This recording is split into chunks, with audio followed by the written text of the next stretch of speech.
नमस्कार। आज हम पढ़ेंगे श्रीमद् भागवत गीता गीता प्रेस गोरखपुर की अध्याय नंबर 3 श्लोक नंबर 37। आप लोग ध्यानपूर्वक सुने। व्याख्या। रजोगुण समुद्रोप आगे 14वें अध्याय के 7वें श्लोक में भगवान कहेंगे कि तृष्णा, कामना और आसक्ति से रजोगुण उत्पन्न होता है और वह कहते हैं कि रजोगुण से काम उत्पन्न होता है। इससे यह समझना चाहिए कि राग से काम उत्पन्न होता है और काम से राग बढ़ता है। तात्पर्य यह है कि सांसारिक पदार्थों को सुखदायी मानने से राग उत्पन्न होता है, जिससे अंत कर्म में उनका महत्व दृढ़ हो जाता है। फिर उन्हीं पदार्थों का संग्रह करने और उससे सुख लेने की कामना उत्पन्न होती है। पुनः कामना से पदार्थों में राग बढ़ता है। यह क्रम जब तक चलता है तब तक पाप कर्मों से सर्वथा निवृत्ति नहीं होती। काम ऐसो, क्रोध ऐसो, मेरी मनचाही हो, यही काम है। उन्नति, विनाशशील जड़ पदार्थों के संग्रह की इच्छा, संयोग जन्य सुख की इच्छा, सुख की आसक्ति, ये सब काम के ही रूप है। पाप कर्म कहीं तो काम के वशीभूत होकर और कहीं क्रोध के वशीभूत होकर किया गया दिखता है। दोनों से अलग अलग पाप होते हैं, इसलिए दोनों पद दिए।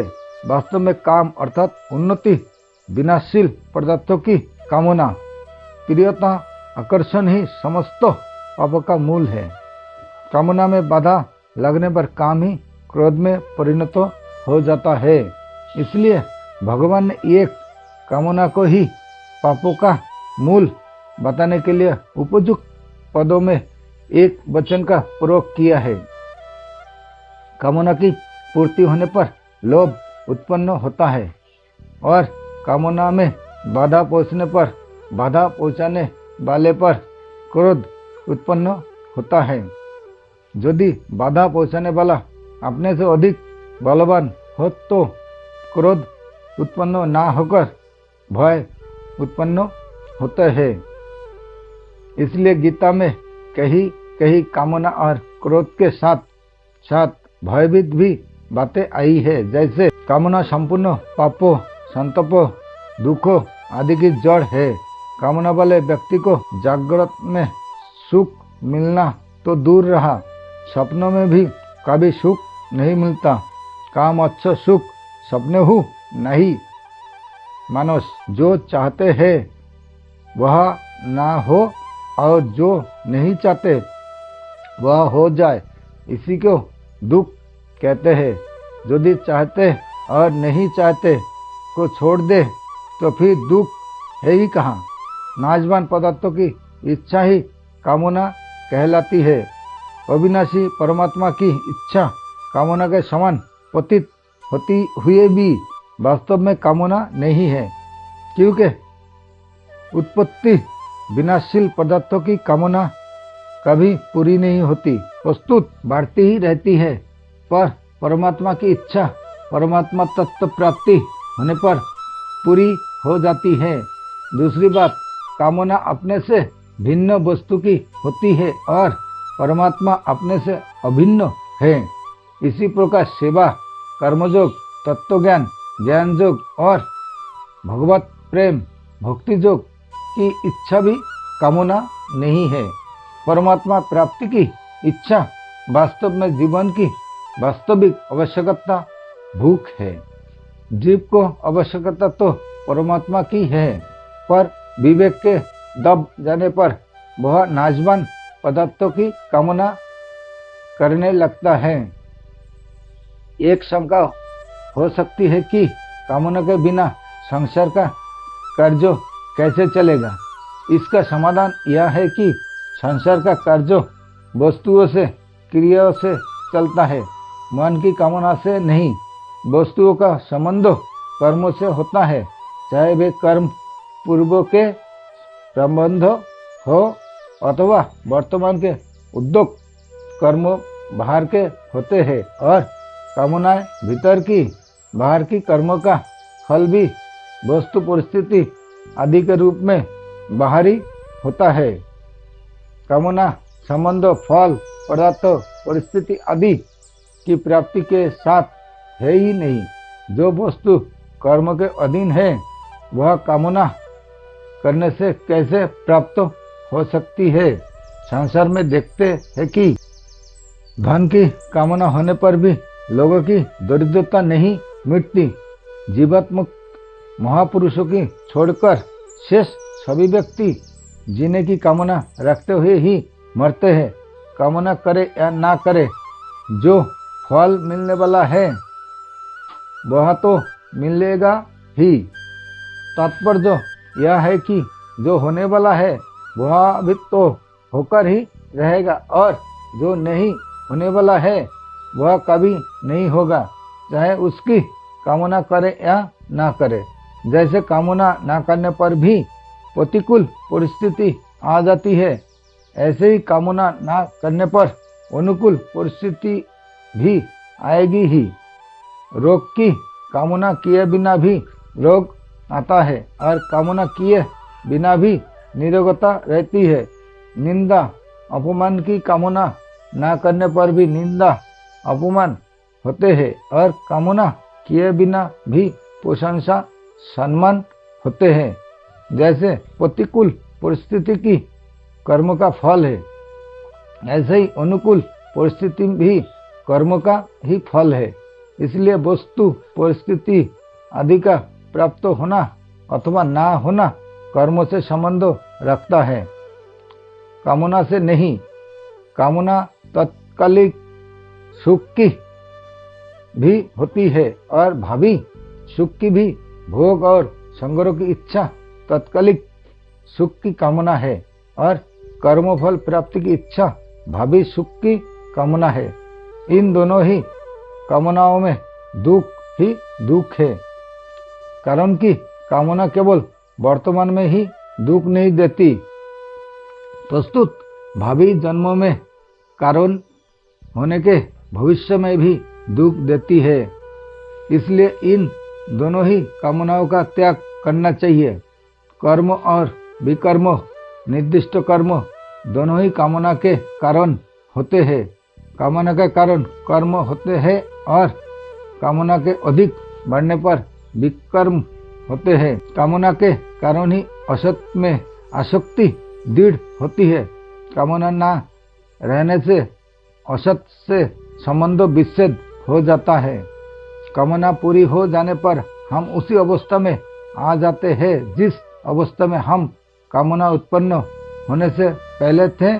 जैसे किसी के मन में कामना उत्पन्न हुई कि मेरे को 100 रुपये मिल जाए, जिसके पहले उसके मन में 100 रुपया पाने की कामना नहीं थी और अनुभवों से सिद्ध हुआ कि कामना उत्पन्न होने वाली है।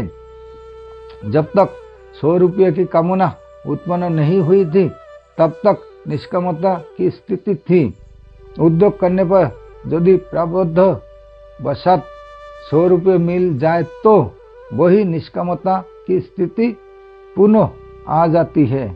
परंतु सांसारिक सुखासक्ति के कारण वह स्थिति ठहरती नहीं और नई कामना उत्पन्न हो जाती है कि मेरे को 1000 रुपया मिल जाए। इस प्रकार ना तो कामना पूरी होती है और ना पूरी तृप्ति ही होती है। कोरे परिश्रम के सिवा कुछ हाथ नहीं लगता। काम अर्थात सांसारिक पदार्थों की कामना का त्याग करना कठिन नहीं है। थोड़ा गहरा विचार करें कि वास्तव में कामना छूटती ही नहीं अथवा टिकती ही नहीं। पता लगेगा कि वास्तव में कामना टिकती ही नहीं, वह तो निरंतर मिटती ही जाती है। किंतु मनुष्य नई नई कामनाएं करके उसे बनाए रखता है। कामना उत्पन्न होती है और उत्पन्न होने वाली वस्तु का मिटना आवश्यक भावी है। इसलिए कामना सत मिटती है। अगर मनुष्य नई कामना ना करे तो पुरानी कामना कभी पूरी होकर और कभी ना पूरी होकर सत मिट जाती है। कामना की पूर्ति सभी के लिए और सदा के लिए नहीं है, परंतु कामना का त्याग सभी के लिए और सदा के लिए है, कारण कि कामना अनित्य और त्याग नित्य है। निष्काम होने में कठिनाई क्या है? हम निर्मम नहीं होते, यही कठिनाई है। यदि हम निर्मम हो जाए तो निष्काम होने की शक्ति आ जाएगी और निष्काम होने से असंग होने की शक्ति आ जाएगी। जब निर्ममता, निष्कामता और असंगता आ जाती है तब निर्विकारता, शांति और स्वाधीनता सत आ जाती है। एक मार्मिक बात पर ध्यान दे, हम कामना का त्याग करना बड़ा कठिन मानते हैं, परंतु विचार करें कि यदि कामनाओं का त्याग करना कठिन है तो क्या कामनाओं की पूर्ति करना सुगम है? सब कामनाओं की पूर्ति संसार में आज तक किसी की नहीं हुई। हमारी तो बात ही क्या, भगवान के बाप दशरथ जी की भी कामना पूरी नहीं हुई। अन कामनाओं की पूर्ति होना असंभव है, पर कामनाओं का त्याग करना असंभव नहीं है। यदि हम ऐसा मानते हैं कि कामनाओं का त्याग करना कठिन है, तो कठिन बात भी असंभव बात कामनाओं की पूर्ति की अपेक्षा सुगम ही पड़ती है, क्योंकि कामनाओं का त्याग तो हो सकता है पर कामनाओं की पूर्ति हो ही नहीं सकती। इसलिए कामनाओं की पूर्ति की अपेक्षा कामनाओं का त्याग करना सुगम ही है। गलती यही होती है कि जो कार्य कर नहीं सकते उसके लिए उद्योग करते हैं और जो कार्य कर सकते हैं उसे करते ही नहीं। इसलिए साधक को कामनाओं का त्याग करना चाहिए जो कि वह कर सकता है। कामनाओं के चार भेद है। एक, शरीर निर्वाह मात्रों की आवश्यक कामनाओं को पूरा कर दे। दो, जो कामना व्यक्तिगत एवं न्याययुक्त हो और जिसको पूरा करना हमारी सामर्थ्य से बाहर हो, इसको भगवान के अर्पण करके मिटा दे। तीसरा, दूसरे की वह कामना पूरी कर दे जो न्याययुक्त और हितकारी हो तथा जिसको पूरी करने की सामर्थ्य हमारे में हो। इस प्रकार दूसरे की कामना पूरी करने पर हमारे में कामना त्याग की सामर्थ्य आती है। चौथा, उपयुक्त तो तीनों प्रकार की कामनाओं के अतिरिक्त दूसरी सब कामनाओं का विचार के द्वारा मिटा दे। महासानो, महापापात्मा, कोई बैरी ऐसे नहीं होते जो भेंट, पूजा अथवा अनुनय विनय से शांत हो जाता है, पर यहाँ काम ऐसा बैरी है जो किसी से भी शांत नहीं होता। इस काम की कभी तृप्ति नहीं होती। बुझे ना काम अग्नि तुलसी कहू, विषय भोग बहु घीते। विनय पत्रिका। जैसे धन मिलने पर धन की कामना बढ़ती ही चली जाती है, ऐसे ही यूं भोग मिलते हैं यूं कामना बढ़ती ही चली जाती है। इसलिए कामना को मोहसन कहा गया है। कामना ही संपूर्ण पापों का कारण है। चोरी, डकैती, हिंसा आदि समस्त पाप कामना से ही होते हैं। इसलिए कामना को महापापात्मा कहा गया है। कामना उत्पन्न होते ही मनुष्य अपने कर्तव्यों से, अपने स्वरूप से और अपने इष्ट भगवान से विमुख हो जाता है और नाजबान संसार के सम्मुख हो जाता है।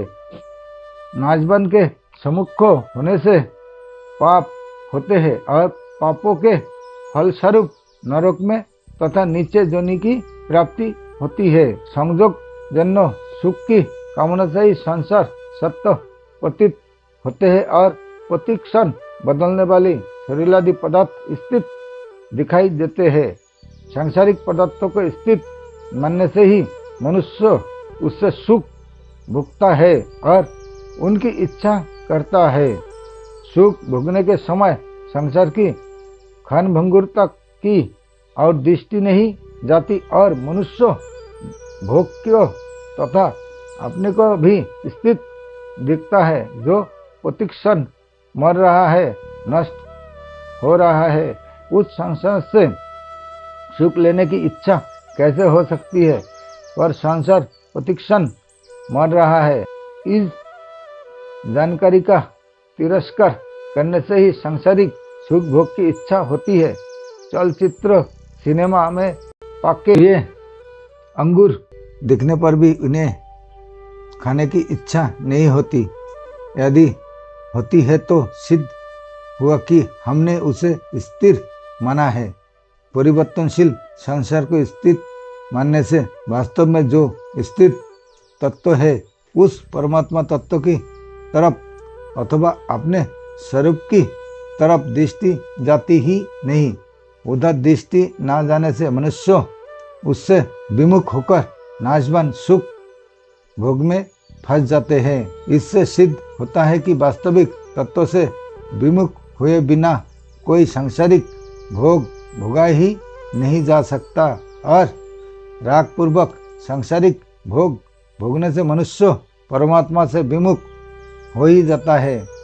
भोग बुद्धि से सांसारिक भोग भोगने वाला मनुष्य हिंसा रूप पाप से बच ही नहीं सकते। वह अपनी भी हिंसा पतन करता है और दूसरे की भी। जैसे कोई मनुष्य धन का संग्रह करके उससे भोगों को भोगता है तो उसे देखकर निर्धनों के हृदय में धन और भोगों के अभाव का विशेष दुख होता है। यहाँ उनकी हिंसा हुई भोगों को भोगकर वह स्वयं अपनी भी हिंसा पतन करता है, क्योंकि स्वयं परमात्मा का चेतन अंश होते हुए भी जड़ धन को महत्व देने से वह वस्तुत जड़ का दास हो जाता है, जिससे उसका पतन हो जाता है। सांसारिक सब भोग पदार्थ सीमित होते हैं। अंत मनुष्य जितना भी भोगता है उतना भोग दूसरे के हिस्से से ही आता है। हाँ, शरीर निर्वाह मात्रों के लिए पदार्थों को स्वीकार करने से मनुष्य को पाप नहीं लगता। शरीर निर्वाह में भी शास्त्रों में केवल अपने लिए भोग भोगने का निर्देश है।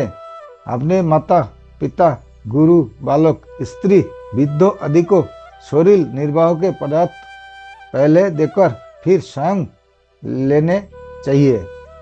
भोग बुद्धि से भोग भोगने वाला पुरुष अपना तो पतन करता है, भोग वस्तुओं का दुरुपयोग करके उसका नाश करता है और अभाव ग्रस्त पुरुषों की हिंसा करता है। परंतु जीव मुक्त महापुरुष के विषय में यह बात लागू नहीं होती। उसके द्वारा हिंसा रूप पाप नहीं होता, क्योंकि उसमें भोग बुद्धि नहीं होती और उसके द्वारा निष्काम भाव से निर्वाह मात्र के लिए शास्त्र विहित क्रियाएं होती है। गीता चौथे अध्याय का 21वां श्लोक और 18वें अध्याय का 17वां श्लोक उस महापुरुष के उपयोग में आने वाली वस्तुओं का विकास होता है, नाश नहीं। अर्थात उसके पास आने पर वस्तुओं का सदुपयोग होता है, जिससे वे सार्थक हो जाती है। जब तक संसार में उस महापुरुष का कहने वाला शरीर रहता है, तब तक उसके द्वारा सत स्वाभाविक प्राणियों का उपकार होता रहता है। शरीर निर्वाह मात्र की आवश्यकता महासन और महापरमात्मा नहीं है, कारण कि शरीर निर्वाह मात्र की आवश्यकता कामना नहीं है। आवश्यकता की पूर्ति होती है, जैसे भूख लगी और भोजन करने से तृप्ति हो गई, परंतु कामना की वृद्धि होती है।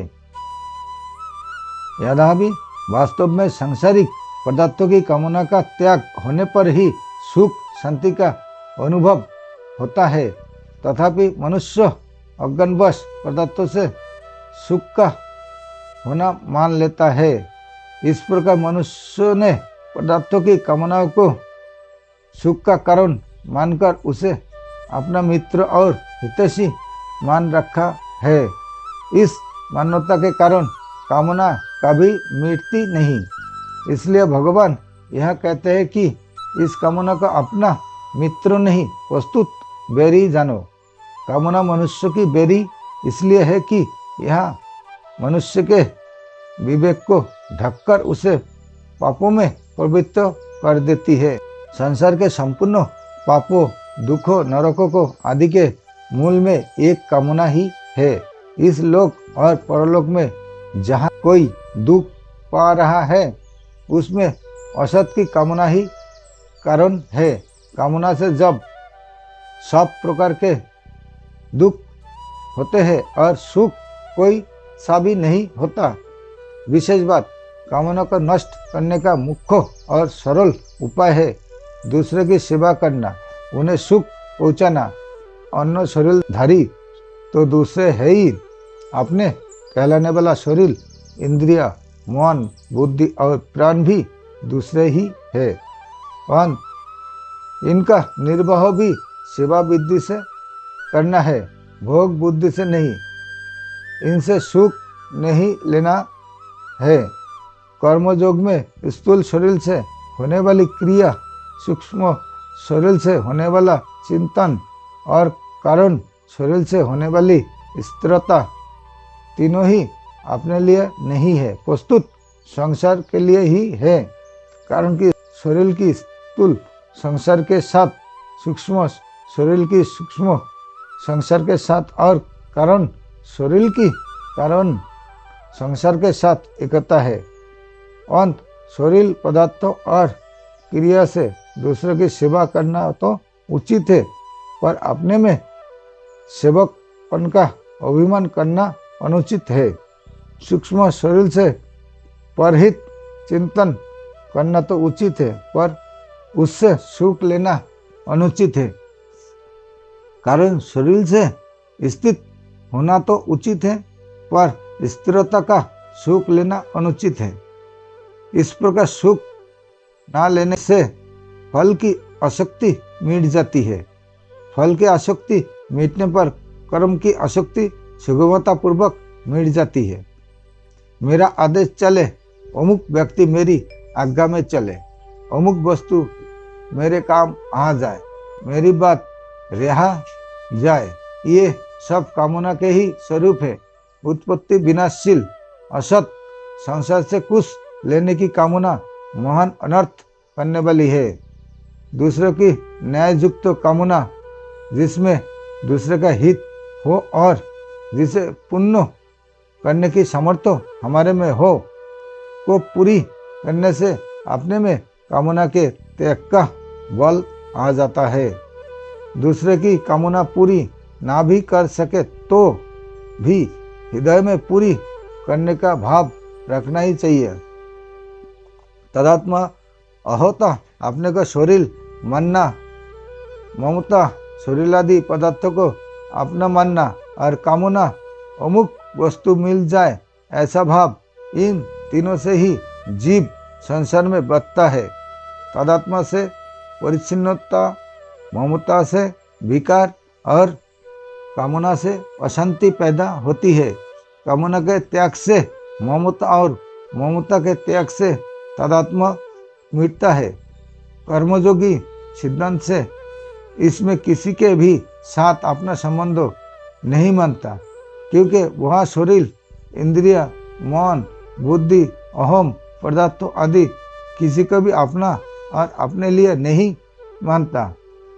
वह इन शरीर आदि को केवल संसार का और संसार की सेवा के लिए ही मानता है, जो कि वास्तव में है। किसी को भी दुख ना देने का भाव होने पर सेवा का आरंभ हो जाता है। अंत साधक के अंतकरण में किसी को भी दुख ना हो, यह भाव निरंतर रहना चाहिए।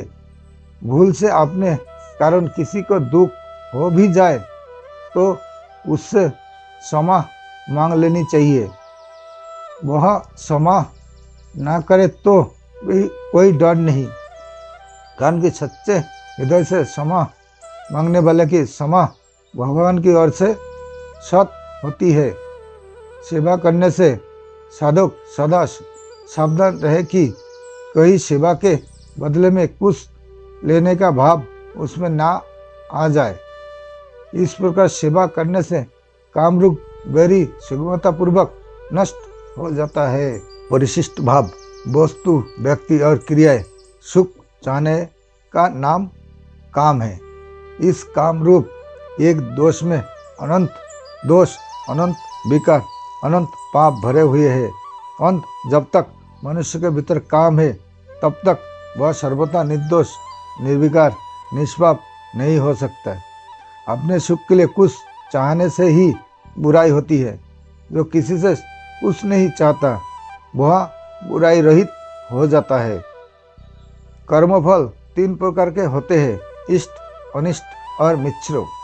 गीता 18वें अध्याय का 12वां श्लोक। तीनों में काम का केवल अनिष्ट फल ही मिलता है। शास्त्र निषिद्ध कर्म प्रारब्ध से नहीं होता, प्रस्तुत काम से होता है। प्रारब्ध से फल भोग के लिए कर्म करने की वृत्ति तो हो जाएगी, पर निषिद्ध कर्म नहीं होगा, क्योंकि प्रारब्ध का फल भोगने के लिए निषिद्ध आचरण की जरूरत ही नहीं है। काम रजोगुण से पैदा होता है। अंत पापों का कारण तो रजोगुण है और कार्य तमोगुण है। सभी पाप रजोगुण से पैदा होते हैं। संबंधो यह पाप है, ऐसी जानकारी होने पर भी मनुष्य पाप में प्रवृत्त हो जाता है। अंत इस जानकारी के प्रभाव आचरण में न आने का क्या कारण है, इसका विवेचन भगवान आगे के 2 श्लोकों में कहते हैं। नमस्कार, आज के लिए यहाँ तक।